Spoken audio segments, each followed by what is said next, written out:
Greetings, dear subscribers and casual listeners of my channel. Have you ever thought about whether the Dursleys were truly evil, or if the movies simply made them look that way? What if the truth about them was much more complicated and they weren't the heartless monsters we've been led to believe? In today's video, you will find out what the films didn't show us about the Dursleys and why their story might deserve a second look. Throughout the Harry Potter series, few characters were as despised as the Dursleys.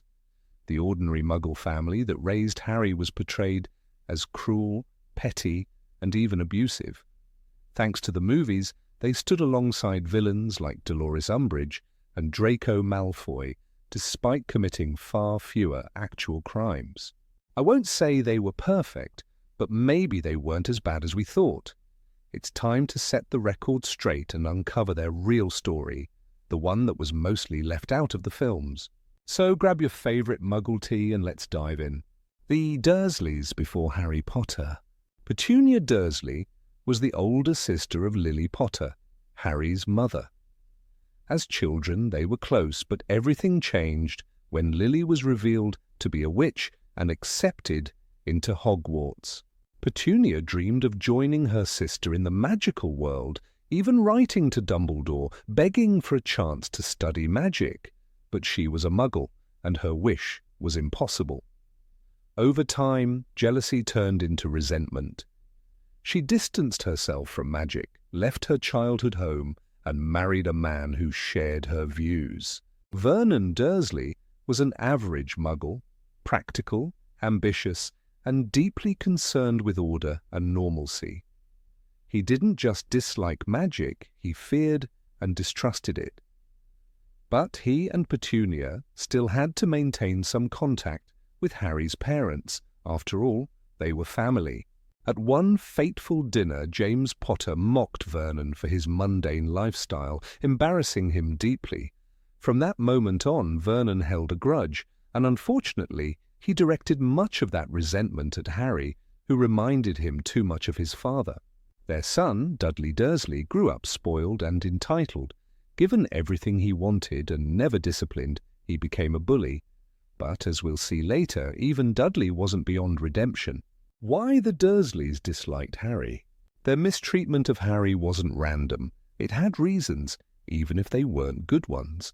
Petunia resented Harry because he represented everything she had once wished for, but could never have. He was a wizard, just like her sister. He was kind, intelligent, and strong, qualities that made her own son look worse in comparison. And perhaps, deep down, she feared that his presence would bring danger to their home. Vernon disliked Harry because he was the spitting image of James Potter, the man who had humiliated him years ago. That bitterness never faded, and as for Dudley, he bullied Harry simply because he had never been taught otherwise. He was a child raised without boundaries, and hurting others made him feel powerful. Were the Dursleys truly evil? Despite everything, I wouldn't say they were outright villains. Here's why. The Dursleys tried to keep Harry away from the dangers of the magical world. When they desperately blocked his Hogwarts letters, maybe they weren't just being cruel. Maybe they genuinely thought they were protecting him from a world filled with dark wizards, Voldemort, and deadly spells. Over time, they showed moments of remorse. Petunia stopped Vernon from throwing Harry out after the Dementor attack. And in their final goodbye, she hesitated, as if she wanted to say something meaningful, but couldn't find the words. Even Dudley changed. He thanked Harry for saving him from the Dementors and later, as an adult, kept in touch with him and Ginny. The truth about the Dursleys is far more complex than what the films showed us. They were not kind, but were they truly evil? Or were they simply people trapped in their own fears, prejudices, and regrets? Let's take a closer look at their choices, their mistakes, and the small moments that suggest they were more than just cruel guardians. Think about how they first reacted when Harry arrived at their doorstep. They had no warning, no choice, no say in the matter. One night they went to bed as an ordinary family, and the next morning they had a baby on their doorstep with a letter explaining that their lives would never be the same again. From that moment on, their peaceful and carefully structured world was shattered. Petunia must have felt a strange mix of emotions.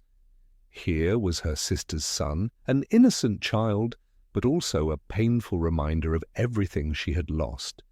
A reminder that Lily had been special while she remained ordinary. A reminder of how they had grown apart. And more than anything, a reminder that magic, which she had tried so hard to shut out, had forced its way back into her life. Vernon, always a man of routine and predictability, must have been furious. His home was his castle, a place of strict order and normalcy, and now he was expected to raise a child from a world he feared, a child who would inevitably bring magic into their lives, whether they wanted it or not. So, they made a decision. They would raise Harry, but they would do it on their terms. They would strip him of anything magical, anything that might connect him to his parents' world. They would make him as normal as possible. Maybe they thought they were protecting him. Maybe they thought they were protecting themselves. But fear is a dangerous thing, and over time their fear turned into cruelty. Harry became a symbol of everything they hated and feared. He reminded Petunia of her own failure to be special. He reminded Vernon of the world he could never control. They couldn't change what he was, but they could try to suppress it, hoping that if they denied him everything magical, he would eventually stop being a part of that world. And yet, deep down, did they ever feel guilty? Consider Petunia's moment of hesitation when she was leaving the house for the last time. She had spent years treating Harry as an outsider, pretending he was nothing more than a burden. And yet, when the moment came to say goodbye, she hesitated. She wanted to say something. Maybe she wanted to apologize. Maybe she wanted to explain. Maybe, just for a moment, she wanted to tell him that despite everything, he was still her sister's son. But in the end, she said nothing. Then there's Dudley. He grew up spoiled and cruel, mimicking his parents' attitude toward Harry. But as he got older, something changed. The moment he thanked Harry for saving him from the Dementors was small, but it was real. In that moment, he saw Harry not as the boy he had bullied for years, but as a person. He recognized that Harry had protected him, that Harry had been stronger than him, that maybe, just maybe, Harry wasn't the enemy. And later, as an adult, Dudley chose to stay in touch with Harry. That tells us something important. He could have easily erased Harry from his life, just as his parents had tried to do for years. But he didn't. He made the choice to reconnect, to build a relationship, to acknowledge that despite everything, they were still family. Even Vernon, stubborn and unyielding, had his moments. He never changed the way he treated Harry, never softened, never apologized. But in the end, he left without a fight. He could have refused to evacuate, could have insisted that he wouldn't run because of that nonsense, but he didn't. He left.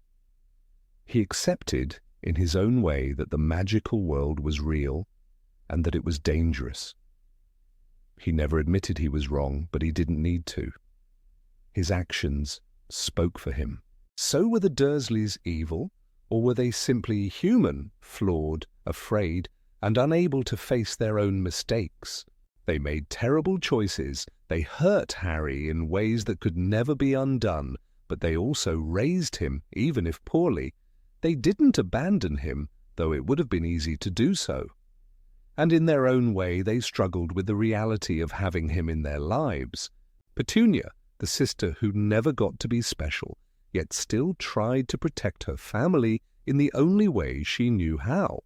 Vernon, the man who wanted nothing more than a normal, predictable life, yet was forced to live with a boy who defied everything he believed in.